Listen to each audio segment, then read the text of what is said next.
Well, good afternoon, everyone, and thank you all for joining. It's officially 3 o'clock, so let's go ahead and get started. My name is Kayla Rowan. I am the Director of Energy Management at People's Company, and I will be moderating today's webinar. I'm excited to have attorney Ethan McMillan, Carlos Bishop, the founder of Mid-Continent Energy Exchange, and Kevin Boone, the co-founder of Dixie Lake Royalty, on with us today.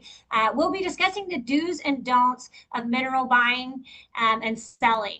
So mineral rights can be very valuable assets, but buying and selling them isn't always as straightforward as it might seem from the outset. So title questions, pricing, and legal paperwork are all things that can trip people up. And today we want to be breaking down the do's and don'ts of mineral transactions and what to watch out for, what to avoid, and how to make informed decisions.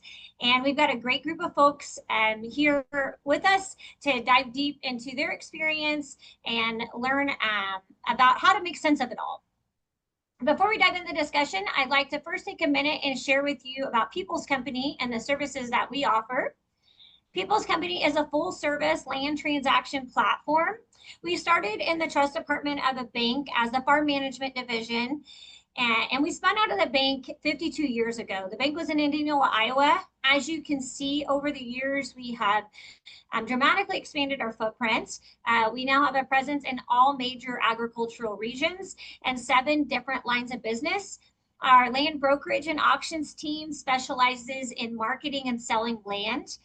We offer traditional listings as well as our award-winning marketing team as well.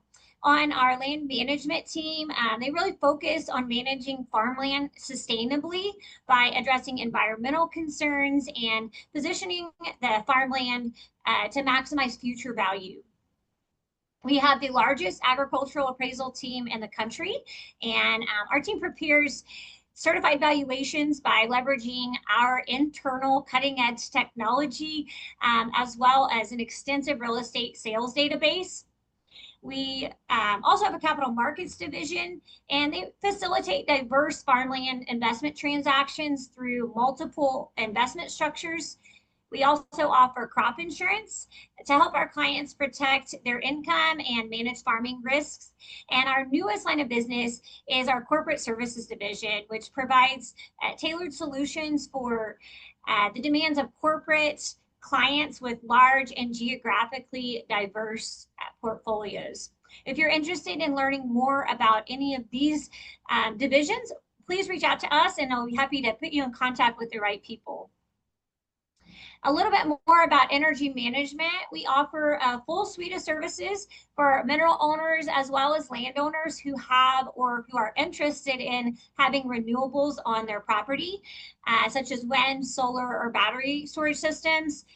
Through strategic partnerships with companies like Mid-Continent Energy Exchange, Valor, and Farm First Energy, we offer our clients the combined benefit of all 4 companies for one single cost-effective fee.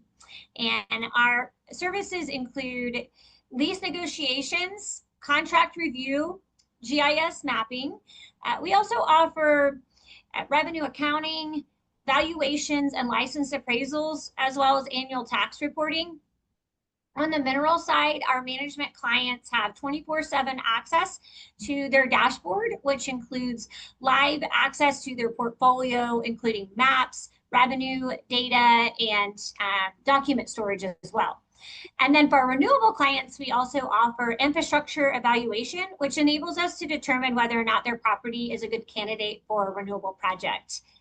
In the event we have an owner who's looking to sell their mineral rights or property for renewable development, we also can assist in that process as well.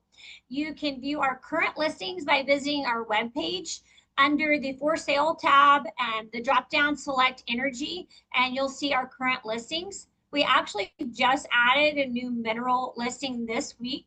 It's a nice package. It's producing about $80,000 a year in royalty income and has several tracts that have yet to be leased. The property is in Louisiana. I know that was a shameless plug, but we have partnered with Mid-Continent Energy Exchange on this, and we're excited to bring that offering to the marketplace. So if you get a chance, feel free to check out that listing on our website or on Mid-Continent's page. And if you're interested in learning any more about our management services, please feel free to reach out to me and I'd be happy to assist you. Okay, before we jump into the discussion with the panel, a few housekeeping notes. Today's webinar is being recorded, and will be live online in the next few days. So if you're interested in referring back to it or sharing it with somebody who you believe may find the information valuable, please feel free to do so. If you have questions during the webinar, please feel free to drop them in the chat. We will do our best to get to them during the webinar. In the event we're unable to get to your question, though, please feel free to reach out to any of the panelists directly with those questions, and we'll be happy to assist and address those. Without any further delay, let's go ahead and dive into today's topic. The format for today's webinar is going to be a little more informal. So we're keeping it conversational with the discussion between our panelists. So no slides today, just a good old-fashioned conversation about what's really happening in the mineral space. We've got a great group with a ton of experience from different corners of the industry, and we're excited to hear their perspectives. I know I certainly am. And I guess before we dive in, I'd like to take a moment and let each of them introduce themselves and give us an overview of maybe your experience and also the companies that you work for and what you're working on. I don't know who wants to start. Who's the brave one? Ethan? Sure. Hey, Kayla, thanks for having me on. My name's Ethan McMillan. I'm a Texas licensed lawyer. My office is actually in Louisiana. I live right on the Texas-Louisiana border, but I'm Texas attorney. I've been licensed since 2011. I've worked for other law firms. I've worked for in-house for mineral and royalty buyers, and now my practice is mostly all oil and gas with a little bit of real estate mixed in there, all transactional work. Most of my clientele would be either professional mineral and royalty buy-in groups who need help with title review, deed preparation, that kind of thing, or individual mineral and royalty owners, landowners who need help with lease negotiation, review, contract review, that sort of thing. I've had my own practice now for about 5 years. Great, thanks, Ethan. Carlos, you want to go next? Yes, thank you, Kayla. It's nice to be with you today. I'm Carlos Bishop, one of the founders of Mid-Continent Energy Exchange, which is an oil and gas asset auction company located in Wichita, Kansas. Our primary focus is to help those who have assets that they want to sell get coordinated with those who have assets they want to buy. Pretty simple process. We try to match the buyer with the seller, make a deal happen through the auction platform. We also have a negotiated sales side where we do some private stuff as well. But Mid-Continent Energy Exchange, primary their focus is asset sale. We don't acquire assets and we don't sell our own assets, but we're just a marketplace where we provide that service for those that are interested in that. Great, thank you, Carlos. And then Kevin Boone, unfortunately, he's unable to join via video, but he is here online and very present for the webinar. So Kevin, do you want to go ahead and introduce yourself? Absolutely. Thank you, Kayla, for having us on. My name's Kevin Boone, co-founder with Dixie Lake Royalty, based out of Longview, Texas. Backgrounds in finance, primarily worked with oil and gas clientele for about a decade, and then transitioned with a business of mine, Davis Sherman, into Dixie Lake, and have been purchasing minerals since around 2017. We've grown to around 14 states or so and still actively buying, and excited to share some experience with the folks on the webinar. Awesome. Thanks, guys. I promised a good team with lots of depth and experience, and I hope people are getting a feel for that now. I guess it would be beneficial just because we have folks on from all different the experience levels to maybe start with some basic questions and then build from there and get a little bit deeper into some more complicated things. But first question I have is just let's start with the basic. What are mineral rights and who typically owns them? Ethan, if you want to maybe take a stab at that question, and then if the others want to chime in, feel welcome to do so. But yeah, what are mineral rights and who typically owns them? Sure. To keep it, kind of high level here, mineral rights would be the right to develop, the right to produce things like oil and gas. I mean, when most people talk minerals, that's what they're talking about. There certainly are other substances, uranium or lithium, of course, is becoming more of an issue now. But generally speaking, that's mineral rights, and then the surface rights is fairly self-explanatory. That's what it is. It's the surface, and then of course when you get into areas like where I sit here in East Texas, northwestern Louisiana, most of those rights have been severed over time. In other words, you've got a surface owner who doesn't necessarily own the minerals or all of the minerals.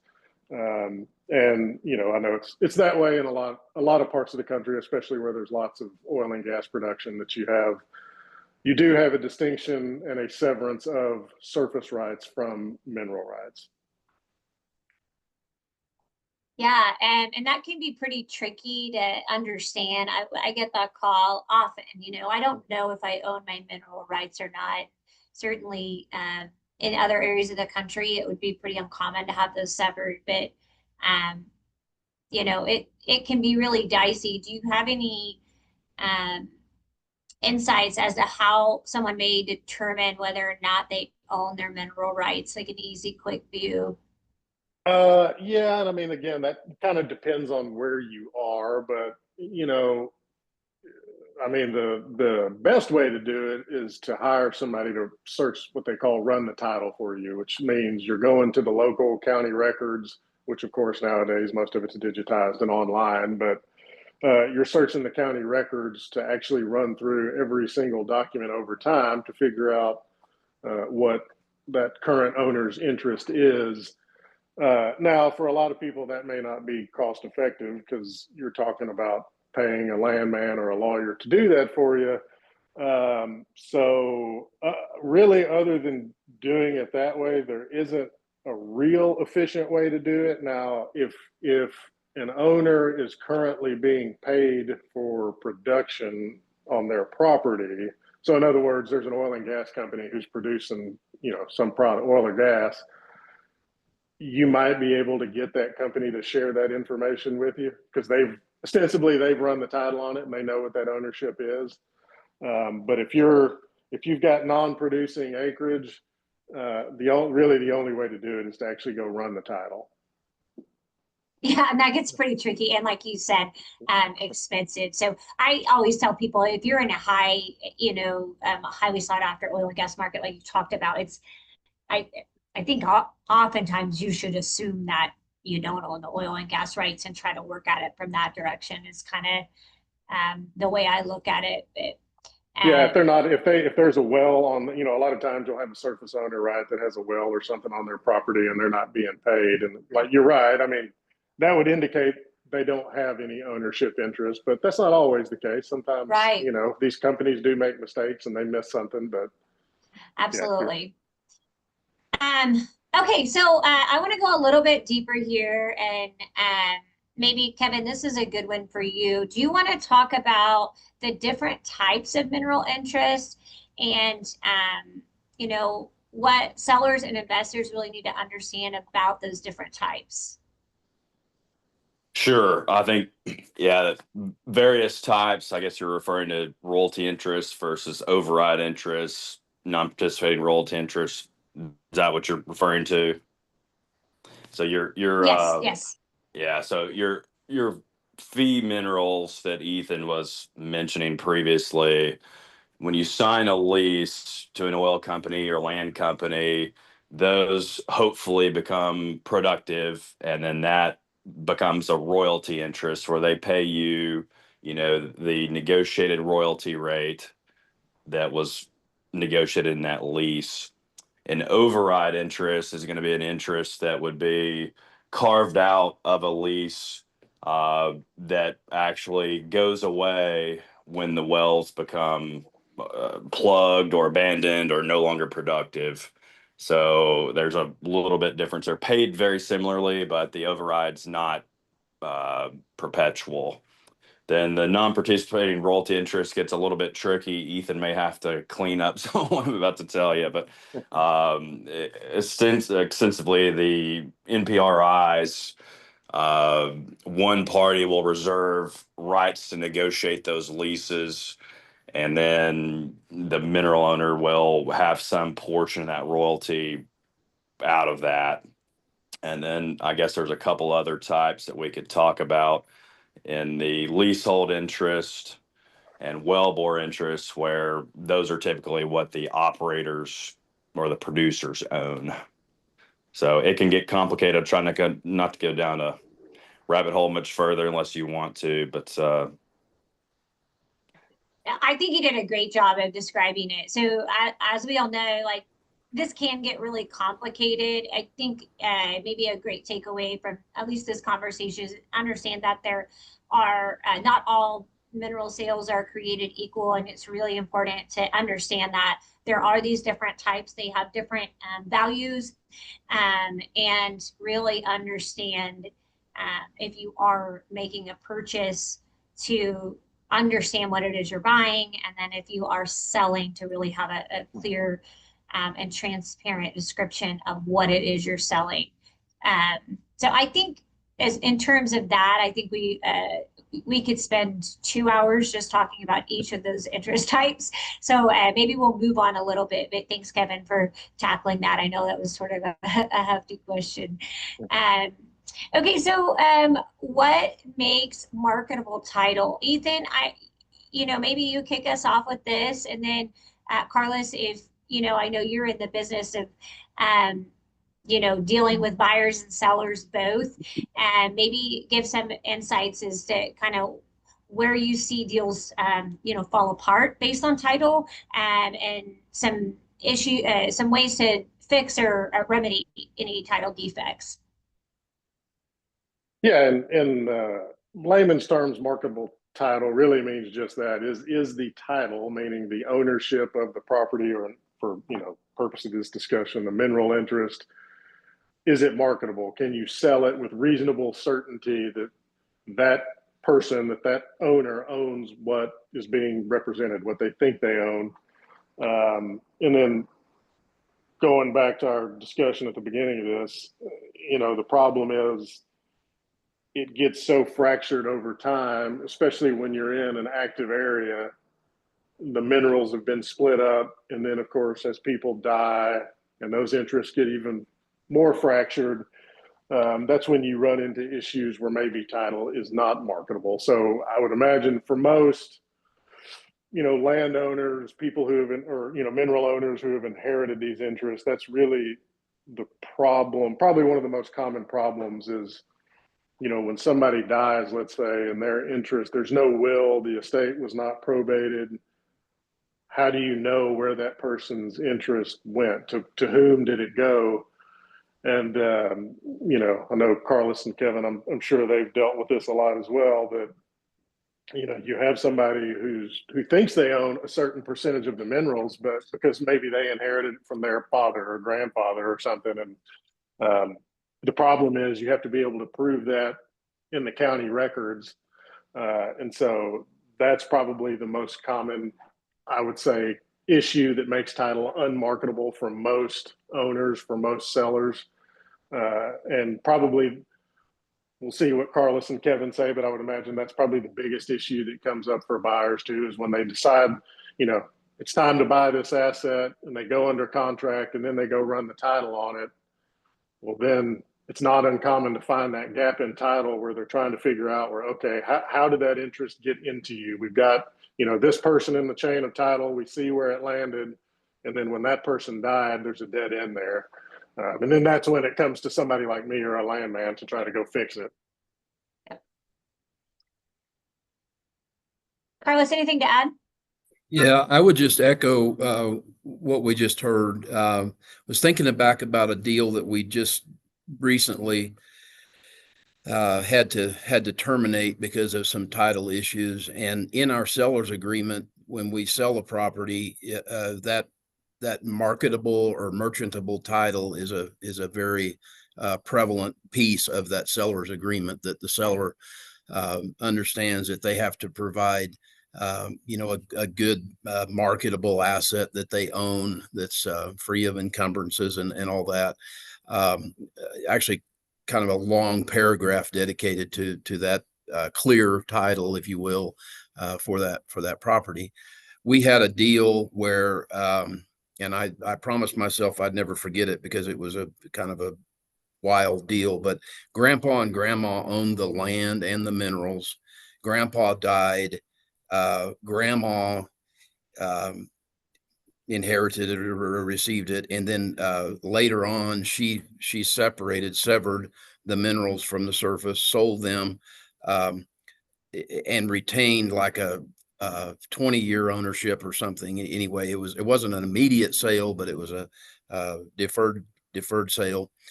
That time had expired, and they were receiving some royalty income off that land. And the kids, then Grandma passed away, the kids came in, they had these checks that Grandma was receiving, and they wanted to sell that.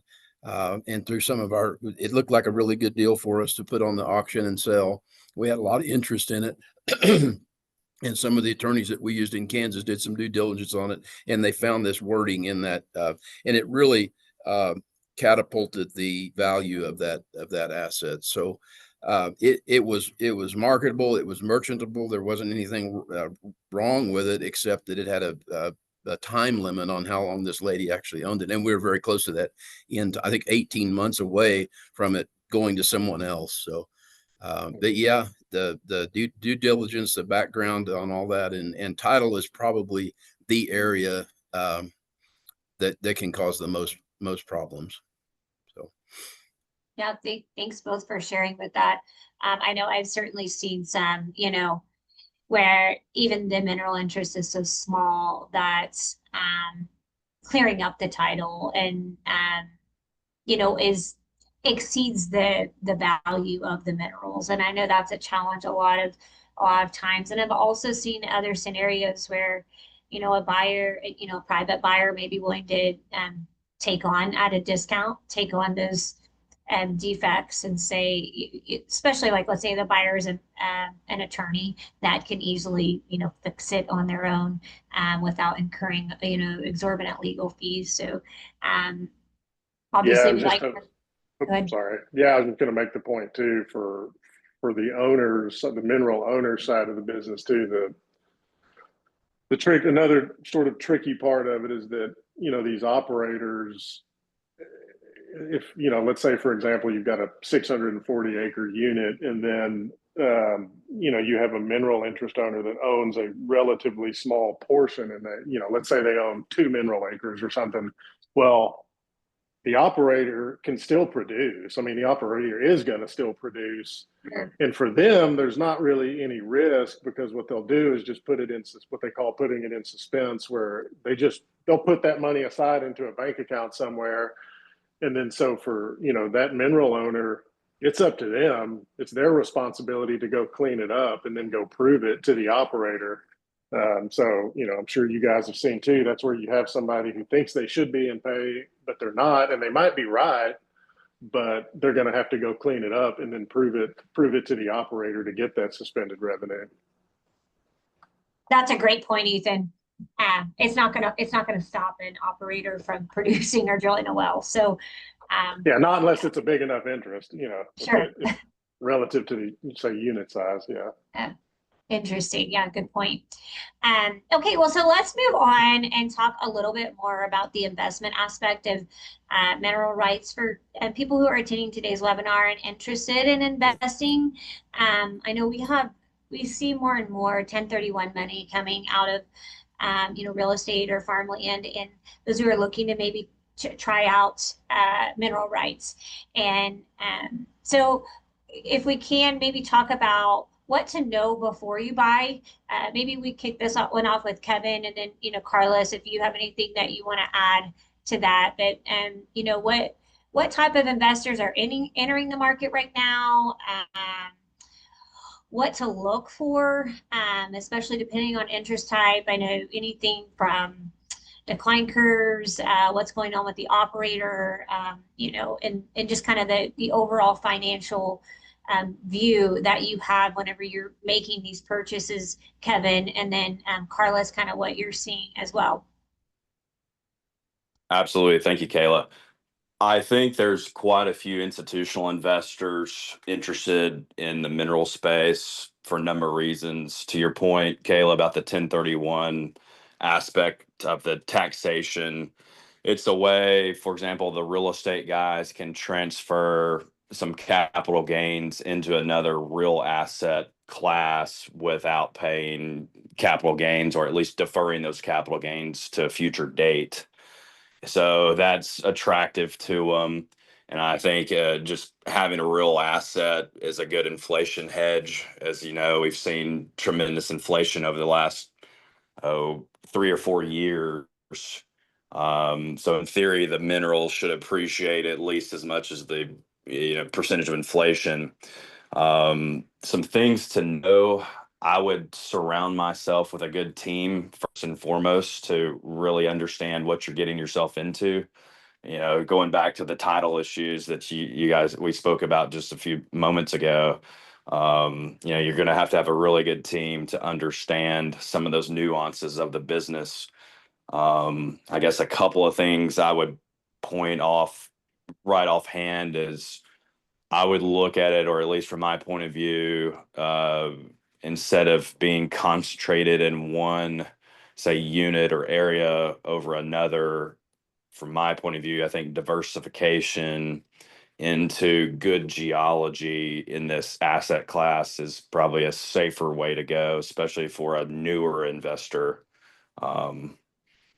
But we could talk on and on about why people are interested. But I think there's a different way to invest in oil and gas as opposed to, say, buying ExxonMobil or Chevron on the public stock exchange, where you could purchase part of these assets that those producers want to operate wells on. Yeah, very interesting. That's an interesting way to look at it. Carlos, do you have anything to add? Kayla, we see 1031 money coming and going through the exchange. Some smaller deals, some larger deals. There's quite a bit of that occurs. The interesting thing to me is we were speaking earlier about some scenarios where grandma and grandpa, kind of sold land, sold minerals, and did all that. And what we're seeing now is the landowners actually themselves are a source for us to go to and say, hey, we have found out that you don't own the minerals under your property. Would you like those? And so those landowners now are very interested in acquiring that back and making that whole again. So that's been a good thing for us to kind of to pursue and work on. We don't offer investment advice. We're basically just a platform to help people sell and buy. But I do feel like that the minerals are probably one of the greatest assets that we have in America. I mean, think about it. And it was mentioned earlier. I mean, you have rights to pretty much anything that's under the surface. I mean, that could be like we said. I mean, it's hard to think about it, but uranium, lithium, coal, natural gas, oil, all the things we always think of oil and gas, but it's the mineral rights, and it's a great asset class. Probably one of the most, if you think about the effect that has on our economy and on our nation, the hydrocarbons, oil and gas, is probably one of the largest things out there. And to think that you can own that by owning those minerals, there's a lot of interest in it for sure. So, Yeah, interesting.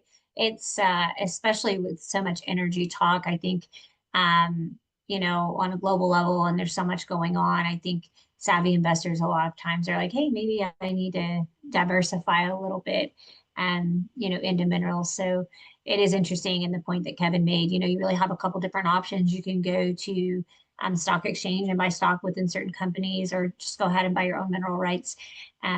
So it's interesting to see the different approaches.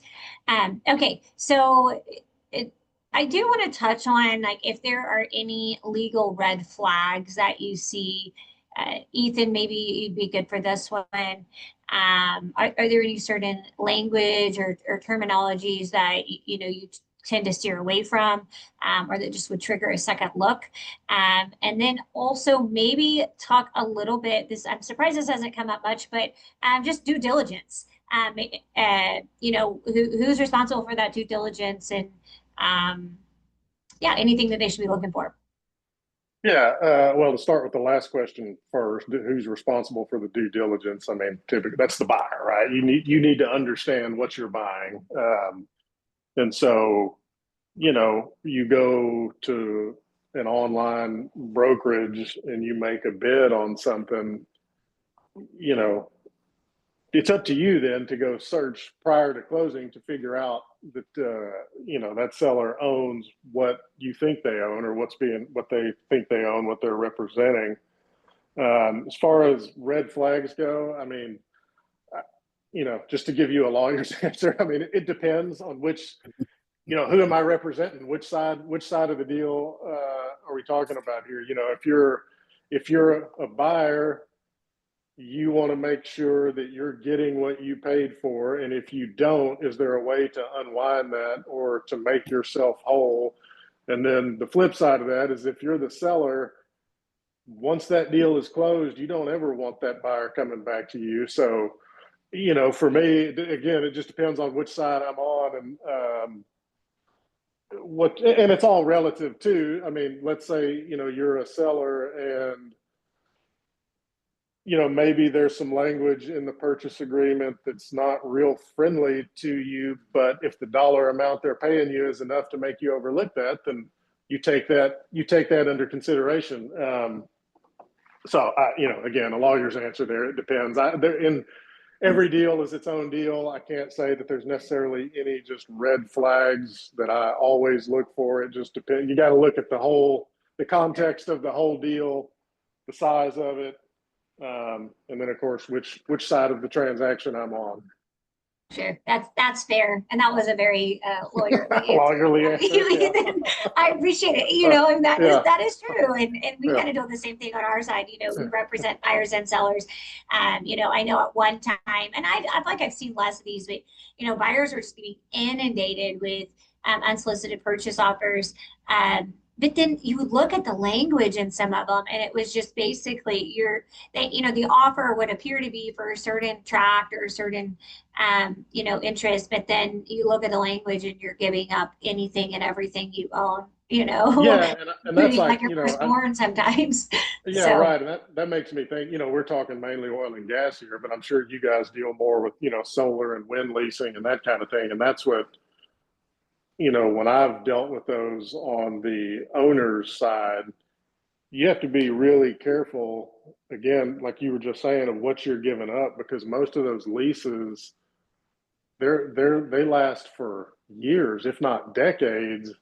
And the way they're worded can be kind of sneaky. So you've got to be careful that the owner in that instance understands that if they execute that thing, you potentially have your property tied up into your, grandkids' generation of ownership. So, right. Yeah. I think just having a good set of legal eyes and representation, as Kevin was talking about, just surround yourself with a good, knowledgeable team. It's probably a great way to avoid some of those issues. So, okay, next question. I know certainly throughout my career and all of yours, we see the market is constantly changing. And I am really curious to hear from each of you about what you are seeing in the market right now.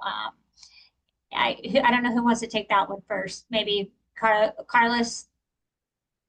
Kayla, do you mind if I go back to the other question about the Oh, red absolutely. flags Yeah, and the yeah, deal yeah. killer? Sure. I don't want to throw us off the No, chart that's there, the but whole point. Yeah, if you've got something to chime in, please do. I just wanted to make note that in our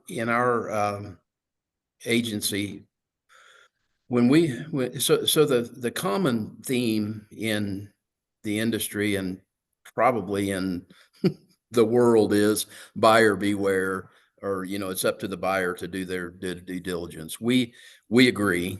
We also feel like that if the seller is selling something, that they have the obligation to disclose and to notify us of what that is.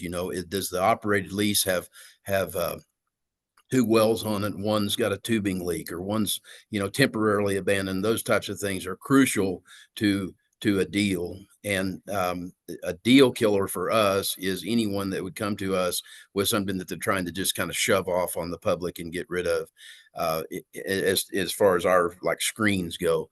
But one thing that I do want to make note of is, like, they're not really red flags, but there is a marked difference between, like, let's say, like Kevin said earlier, a royalty interest and an overriding royalty interest.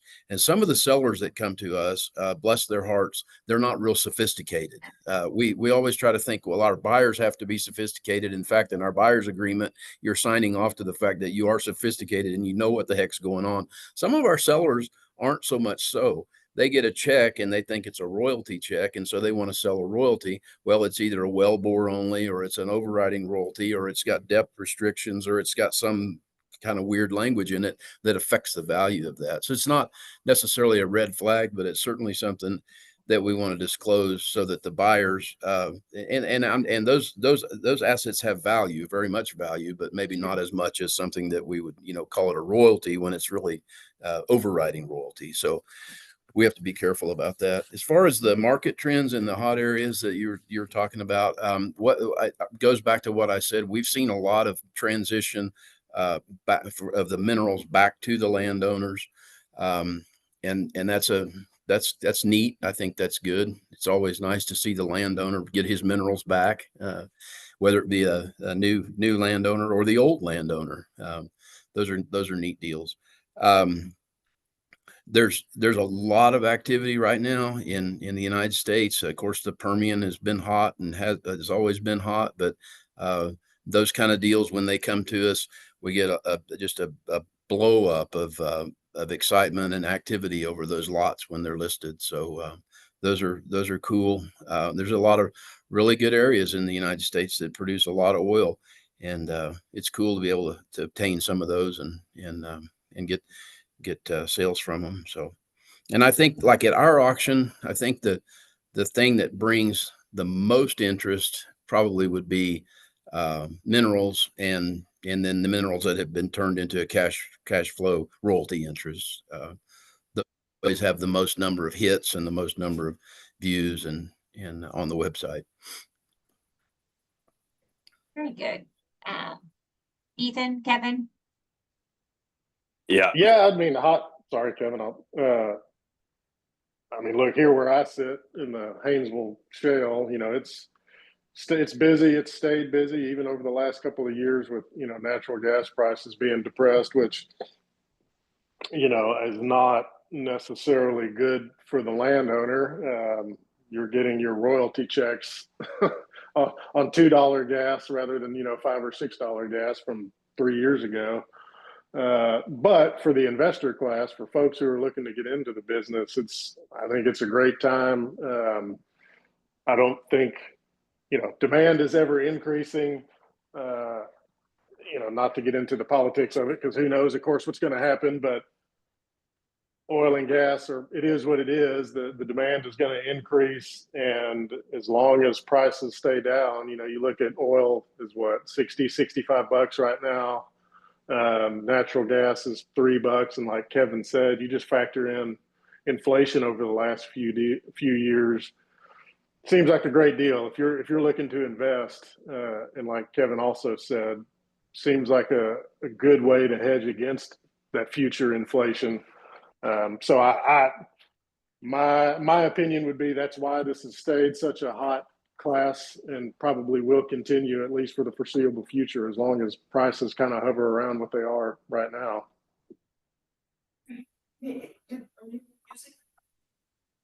Kevin? Yeah, I think to answer the question of what's going on in the market right now is it's all about the economics of what basin you're in. The Permian has been overwhelmingly attracted the most capital over any other basin in the entire country, I'd say, in the last decade. But as that tier one acreage gets developed and drilled out, the operators are having to look at less superior geology. So then they're in a little bit of a conundrum of where are we going next? Natural gas is the commodity, in my opinion, that swings the wildest over oil. Oil seems to be a little more stable than the price differences in gas. You go from, $1 something last year to bumping $4 this year. So you're talking about a 400% increase versus oil. We're at 65. Some of these plays are still productive, but I don't think you're going to get as much capital looking at oil at 65 as you are, say, at gas, with kind of a bullish uptick going into the fours, and the futures looking like it might even bump 5 into 26. So we'll see. That can change very quickly, as you saw all the turmoil in the Middle East. I mean, oil could have been $100 if Iran and Israel didn't settle, or at least have peace for a day or two. So it's all about the economics. I think the gas wells are costing double, if not triple, in some of these plays over what these oil wells are costing for these operators to drill. But on the flip side, you might have a play out in the Permian where you could lay down 16 horizontal wells versus the Haynesville, where you might get 4 to 6. So it's really just the appetite of what the operators are and what amount of capital they want to deploy, for my opinion, of what's really going in the market. And also really depends on what the bank's stances are, the lender stances are. I think in the current administration, they're pro drilling versus the previous administration. So you're going to have probably the banks have a little heftier appetite to lend money to even the mineral buyers, the operators, the drillers, the leasers, versus, say, 4 years ago, where the banks are going to be a little bit tighter on who they lend to. Yeah, that's all really interesting, that all those different variables and dynamics, and even like natural gas, and we've all sort of mentioned that, we see a lot of people looking at it, in terms of these data centers, and obviously the CNG exports have been lifted. So presumably demand, hopefully, and markets will be continue to at least remain stable. The forecasting on natural gas pricing, to me, from what I've seen, looks a little bit more attractive than oil, based on most recent forecasting I've seen. So, but like you said, it's expensive, and the swings are much wilder. So, all really good insights. Hey, Kevin, just curious, are there any areas, I know you're actively buying minerals, are there any areas that you're specifically looking at outside of the Permian? Well, we were born and raised in East Texas, so we've always been East Texas, the most aggressive with our capital in East Texas. It's what we know. We live here, raise our families here, so we like owning minerals in our backyard if we can. And frankly, to play out in the Permian, you might be paying $20,000 an acre versus 1,000 or 2,000 here in East Texas. So your capital goes a lot further in the Haynesville, even though the economics in the Permian might be superior depending on the price of the commodities. But we're actively buying all over the state of Texas, Louisiana, looking at West Virginia, up in the Marcellus. You can open a can of worms with the way some of those leases read versus here in Texas. So I'd caution anybody before they go up there to really understand that play, but just looking to diversify in good geology, and we think over the long term we'll have decent chance of success. Good to know. Okay, we are running a little bit short on time, and I have like so many other questions I want to ask. I guess what I want to touch on is, the different types of sales. So, right, we've got private sales, and then we've also got auctions. I'm sure each of you have your preferred method. In my opinion, I think there's an appropriate place for each and both. So, I am curious to hear, maybe Carlos, if you want to talk about what, and Kevin, Ethan, any of you chime in about maybe the benefits of both, and when maybe one's more appropriate than the other. You want me to go first? I think that's fair for you to go first, since you do have an auction. Okay. Yeah. So since we own an auction company, I suppose I'm a little bit prejudiced toward the auction. I feel like that a properly advertised, properly marketed, properly ran auction is a very efficient marketplace. I feel like the seller is going to get a good value for their asset, and I feel like the buyer is going to be comfortable knowing that they couldn't have bought it for $1 less, and they wouldn't have had to pay $1 more for it. So it's kind of finds the value, if you will, of that. And so that's kind of why we created this company 10 years ago, was to provide that platform for the mid-continent area, for people to bring assets and find buyers and just make that connection as a marketplace. And there are times probably where a private treaty is better. There are some privacy issues with the auction. If you remember, I said a properly marketed and properly advertised auction, we're going to make a big deal out of these assets in the public's eye, and there's some privacy issues at times that need to be. Size is also a consideration, depending on the size of the deal. Sometimes it's too small, sometimes it's too large for an auction. So anyway, I guess that's it. That's fair. Kevin, how about you?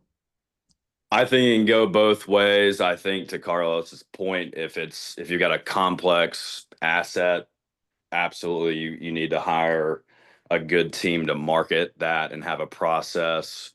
If you've got just single small asset, sometimes you might get better value just going direct. To our example earlier, if the surface owner and the mineral owner are different, the surface owner might pay more than anybody else in the business just to have minerals and surface in one place. But I've seen an example where we've directly marketed to, or tried to direct connect with a seller, and then they ultimately listed their assets on an auction platform, and they went for a little bit less money than what we offered originally.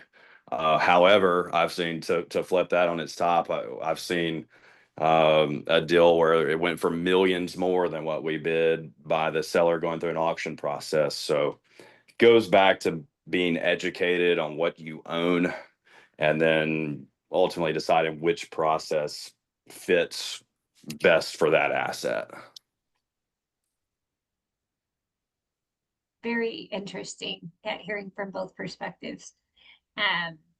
Okay, so like I said, we are getting close on time. I want to ask the question,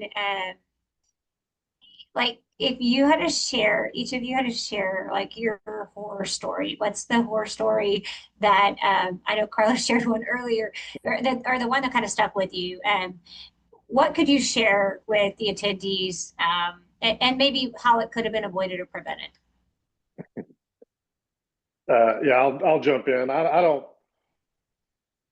don't know that I could pick one horror story, but I think probably kind of the bane of every lawyer's existence is, you get, let's say, the individual that decides they want to sell and they, you know, they go to the mineral buyer and they sign the contract, and then they get down close to closing and things go sideways, like we talked about, either because their title's not matching up, maybe the buyer's now trying to reduce the price, and then they come to the lawyer and then they say, hey, help me. And you go, I mean, you signed the contract. What am I going to do for you now?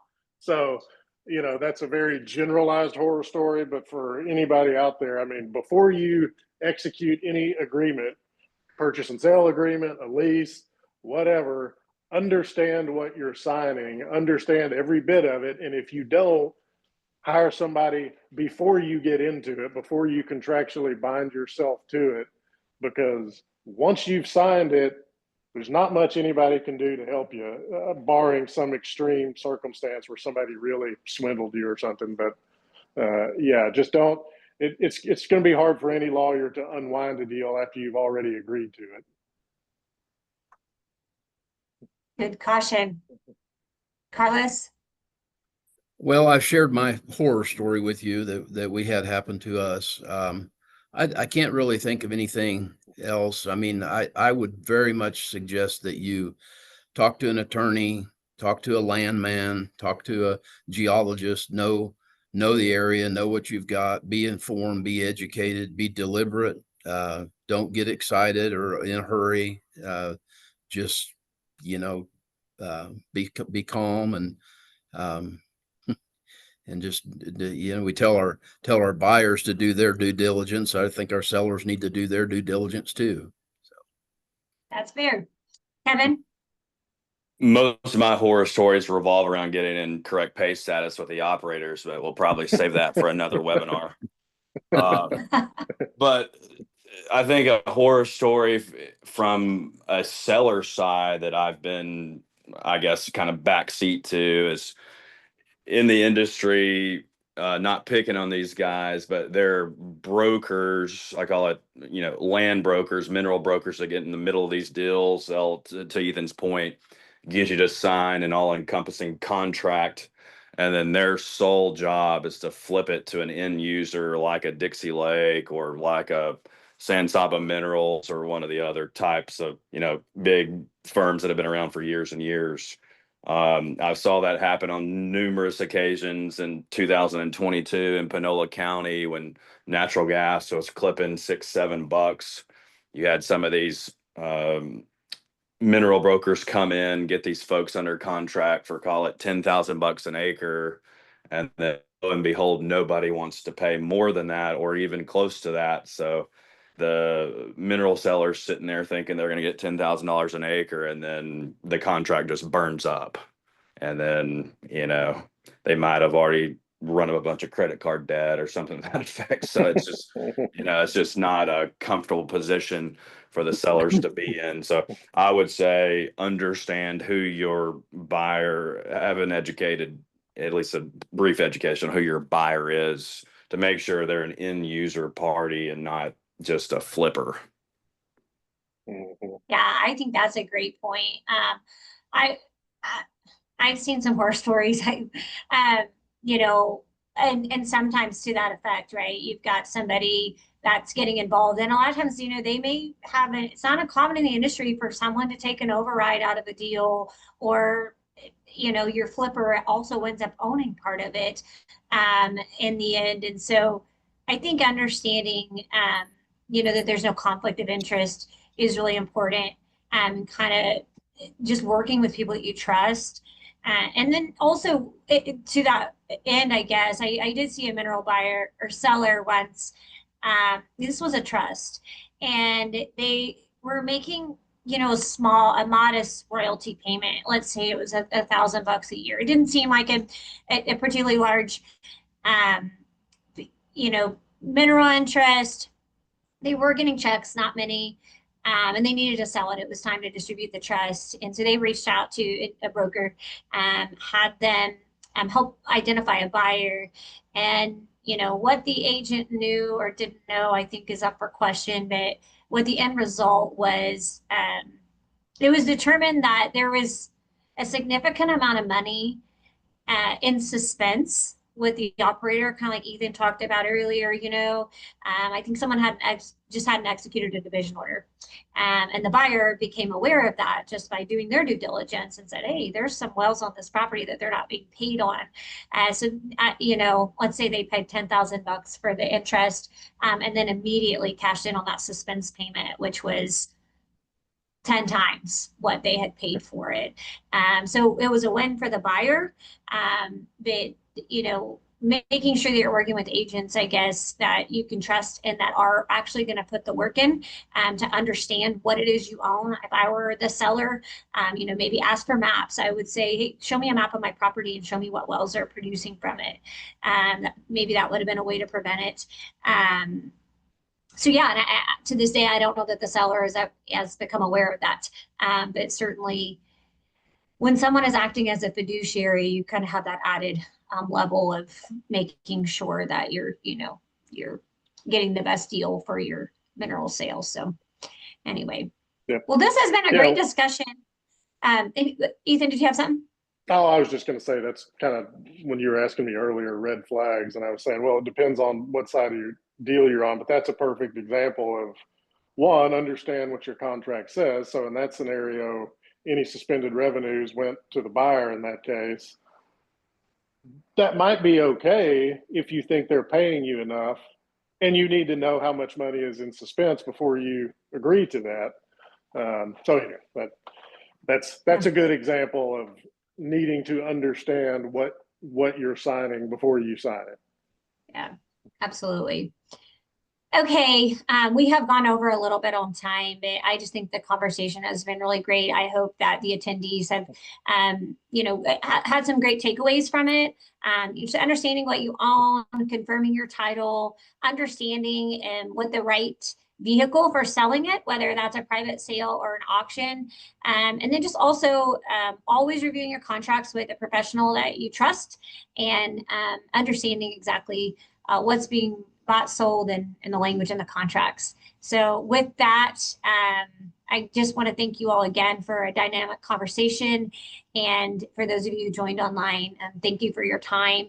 And I will go ahead and adjourn the webinar from here. Everyone have a great day. Thank you. Thanks, Thank you. Bye-bye. Thank you, Caleb.